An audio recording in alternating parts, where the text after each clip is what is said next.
여러분, 아름답고 섬세한 그림이나 조각 또는 복잡한 부품들이 모여 완벽하게 작동하는 정교한 기계를 볼 때 여러분은 가장 먼저 어떤 생각을 떠올리시나요? 대부분의 사람들은 누구나 감탄과 경외감을 느끼며 누가 만들었을까 하는 생각을 하게 될 것입니다.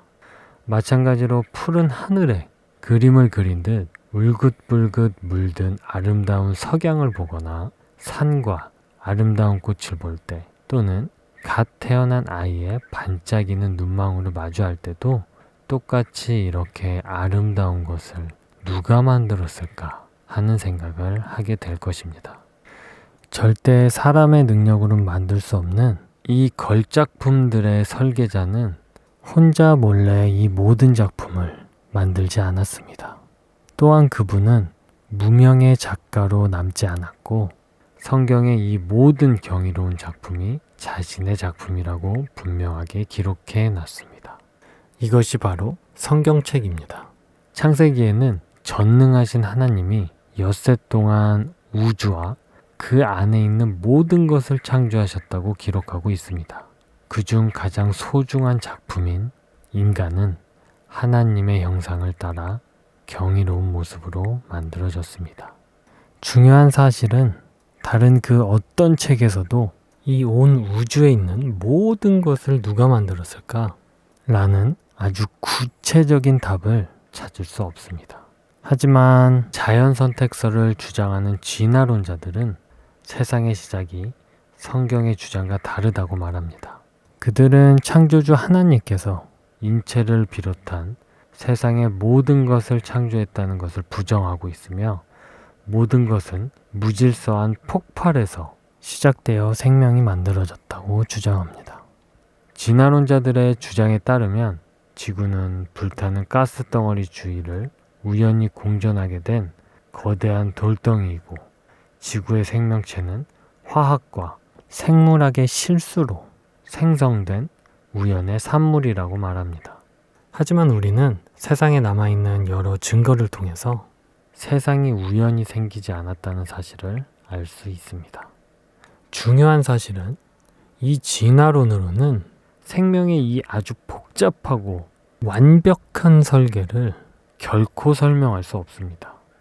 여러분 생각해 보세요. 무질서한 폭발에서 생명이라는 게 생겨날 수가 있는지. 지금까지도 기술이 계속 발전을 하고 있는데 인간이 결코 만들 수 없는 것은 단 한 가지입니다. 바로 생명체입니다. 그리고 그렇게 만들어진 생명체인 우리가 얼마나 뛰어나고 대단한 작품인지 혹시 아시나요? 자, 우리 한번 이 부분에 대해서 생각해 보자고요. 어떻게 아름다운 것을 보고 감상하며 감동하는 능력이나 이성적인 사고와 판단력, 그리고 의미 있는 인생을 살고자 하는 욕구를 가지게 되었는지. 여러분, 진짜 정말로 진화론의 주장대로 무질서한 폭발에서 만들어진 생명체인 우리가 이런 능력들을 갖게 된 것이 과연 진화론으로 설명될 수가 있을까요? 자, 이런 식으로도 한번 생각을 해보자고요. 생명체인 우리의 몸을 기계로 비유를 하자면 우리가 여행을 다닐 때 타고 다니는 비행기가 보잉 737이라는 항공기거든요. 그런데 여기에 들어가는 서로 다른 부품 수가 50만 개가 넘는데요. 그만큼 매우 복잡한 구조를 하고 있다는 것입니다. 자, 진화론이 뭐냐면요. 이 보잉 737에 들어가는 각각의 다른 50만 개의 부품들을 막 섞어서 허공위에 딱 던졌는데 이 던진 부품들이 떨어지기를 착착착착착 떨어지면서 이 보잉 737 항공기가 완벽하게 딱 조립이 되는 거예요. 자연적으로. 우연히. 여러분, 이게 진화론이에요. 그리고 정말 중요한 사실은 이렇게 복잡한 구조와 설계를 갖고 있는 이 보잉 737에는 생명은 없다는 것입니다. 자, 이런 식으로 우리 몸을 기계로 비유를 하자면 이 보잉 737 항공기보다 비교할 수 없을 정도로 더 많은 부품의 구조로 설계되어 있는 기계라는 것입니다.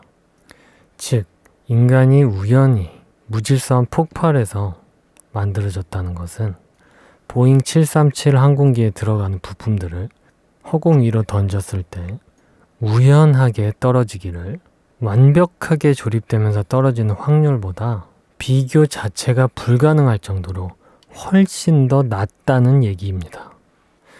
여러분, 우리 눈에는 보이지도 않는 생명체 속의 아주 작은 세포 하나가 현재 세상에 존재하는 가장 복잡한 기계보다 비교 자체가 불가능할 정도로 복잡하다는 거 아시나요? 그래서 이렇게 두 가지를 굳이 누군가로 인해서 만들어진 제품이라고 따지면 이만큼 하나님께서 만드신 생명이라는 제품은 사람이 만든 그 어떤 최고의 제품이라고 할지라도 비교 자체가 무의미할 정도로 생명보다는 단순하다는 것입니다. 그리고 여러분, 우리가 사실 조금만 자세히 생각을 해보면 생명을 가진다는 것 자체가 기적이라고 생각되지 않습니까?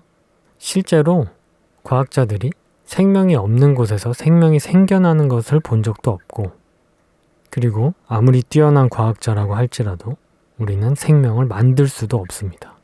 그것은 결코 불가능한 일입니다. 근데 우리는 왜 그런 사실을 알고 있는데 저절로 생명이 생겨난다는 사실을 믿을 수가 있는 걸까요? 여러분, 진화론은 결국에는 생명체가 없는 상태에서 생명이 생긴다는 얘기거든요.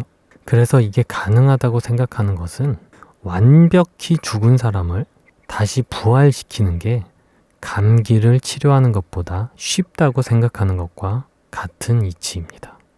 여러분, 정말 그렇지 않습니까?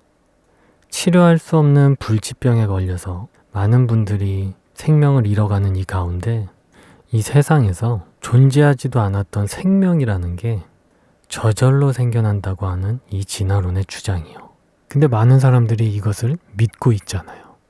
그래서 이런 관점으로 우리 한번 비교해 보자고요. 수많은 연구를 통해서 불치병이었던 병을 고치는 것과 이 우주에 존재하지도 않았던 생명이라는 것이 무질서한 폭발로 인해서 저절로 생겨나는 것과 과연 어떤 게 더 합리적일까요? 우리가 너무나 쉽게도 알고 있기를 정말로 어떠한 물체, 예를 들면 쇠붙이 하나도 어떠한 한 장소에다 놓고 오랜 시간을 계속 관찰을 하게 되면 이 쇠붙이는 녹슬게 됩니다.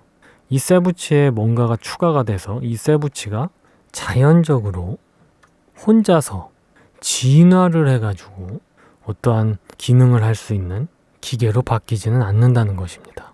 누가 손대지 않는 이상. 그렇죠?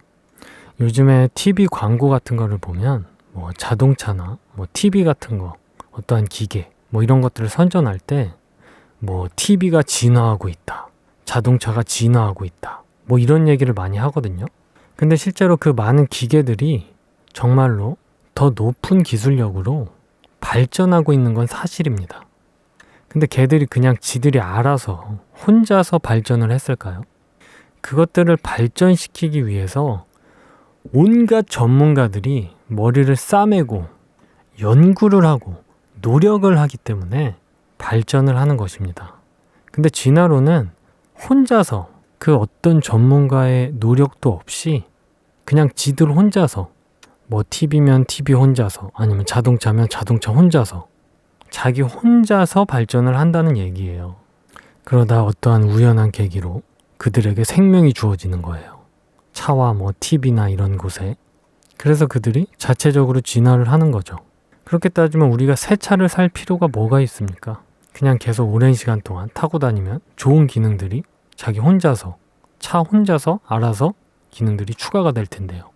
그리고 진화론이 정말 사실이라면 우리가 어딘가 다쳤을 때 어떠한 수술도 받을 필요가 없어지게 됩니다. 인간의 몸은 상처가 나면 자동으로 치유하기 위해서 노력합니다. 더 정확하게 말하면 원래 기능했던 그리고 원래 있던 형태의 상태로 돌아가려는 시스템이 내장되어 있기 때문입니다. 하지만 진화론이 맞다면 상처가 생겼을 때 그 상처가 난 대로 몸이 거기에 맞게 적응하고 변화하지 다시 원래의 상태로 돌아가려는 시스템은 없어야 되기 때문에 가동되지 않을 것입니다. 따라서 의사들이 다친 인간의 몸을 수술할 수 있는 이유는 이미 인간의 몸에는 자동 리페어 시스템이 되어 있기 때문입니다. 그래서 우리 그 수술 같은 거 받으면 가스가 나온 뒤에 음식을 섭취하라고 말씀을 하시잖아요. 의사 선생님들이. 그 이유가 뭐냐면 수술 후에 제자리를 정확하게 찾지 못하고 있었던 장기들이 완벽히 제자리를 찾아왔을 때 가스가 나오기 때문입니다. 그렇다는 것은 이 장기들이 원래 있었던 위치, 완벽한 위치로 자기들이 알아서 찾아간다는 얘기잖아요. 결국 제가 지금 하는 모든 이야기들은 과학에서 얘기하는 엔트로피 법칙, 연력학 법칙에 대해서 얘기를 하는 것입니다. 과학에서 법칙이라는 것은 쉽게 얘기하면 증거가 확실한 것을 얘기하는 것입니다. 그리고 이론은 주장입니다.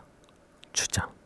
그런데 누군가가 어떠한 것을 주장을 했을 때 그것을 사람들이 합리적으로 받아들이기 위해서는 반드시 확실한 증거가 필요합니다. 그렇죠? 그래서 과학에서 법칙과 이론은 증거와 주장이라고 생각하시면 쉽게 이해하실 수 있는데요. 중요한 사실은 진화론은 과학의 모든 법칙과는, 바꾸어 말하면 지금 남겨져 있는 과학적인 모든 증거와는 전혀 다른 해석을 하고 있다는 것입니다. 여러분, 과학은 주장을 갖고 사실을 판단하는 것이 아니라 증거를 갖고 사실을 판단하는 것입니다. 하지만 큰 문제는 지금 이 시대에 이렇게 확실한 증거가 없는 이 진화론이 많은 사람들에게 너무나 깊게 뿌리 박혀 있다는 것입니다. 그렇기 때문에 대부분의 사람들은 하나님을 찾지 않습니다. 여러분, 정말 그렇지 않습니까? 사람이 자기 몸속 안에 암덩어리를 지니고 살아도 자신이 건강하다고 착각하는 동안에는, 바꾸어 말하면 자기 몸속에 암덩어리가 있다는 것을 인지하지 못하고 있다면 그 사람은 결코 의사를 찾지 않을 것입니다. 자, 어쨌든 우리가 아무리 부정하려고 해도 지금 온 세상에 남아있는 모든 증거, 모든 과학의 법칙들은 성경을 뒷받침해주고 있습니다.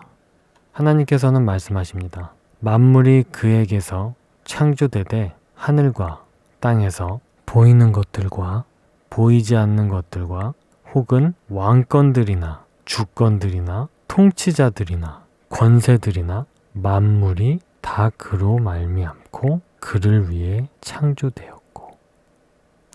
이번 내용은 여기까지입니다. 다음엔 더 좋은 내용을 갖고 찾아오겠습니다.